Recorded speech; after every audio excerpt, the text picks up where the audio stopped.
began to be distinguished by ranks according to their riches and their chances for learning. Yea, some were ignorant because of their poverty, and others did receive great learning because of their riches. Some were lifted up in pride, and others were exceedingly humble.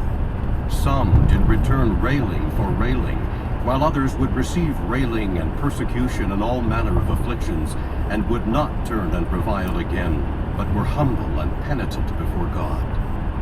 And thus there became a great inequality in all the land, insomuch that the church began to be broken up.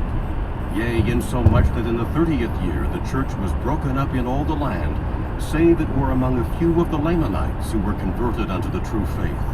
And they would not depart from it, for they were firm and steadfast and immovable, willing with all diligence to keep the commandments of the Lord.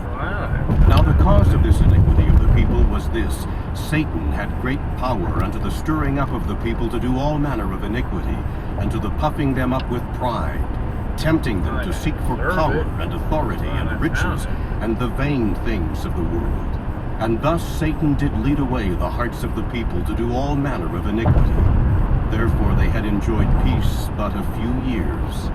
And thus, in the commencement of the 30th year, the people, having been delivered up for the space of a long time to be carried about by the temptations of the devil whithersoever he desired to carry them, and to do whatsoever iniquity he desired they should.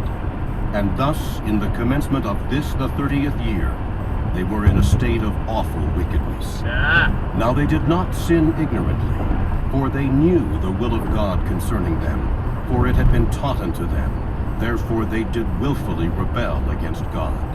And now it was in the days of Lyconius, the son of Lyconius, for Lyconius did fill the seat of his father, and did govern the people that year. And there began to be men inspired from heaven and sent forth, standing among the people in all the land, preaching and testifying boldly of the sins and iniquities of the people, and testifying unto them concerning the redemption which the Lord would make for his people, or in other words, the resurrection of Christ. And they did testify boldly of his death and sufferings. Now there were many of the people who were exceedingly angry because of those who testified of these things. And those who were angry were chiefly the chief judges, and they who had been high priests and lawyers. Yea, all those who were lawyers were angry with those who testified of these things.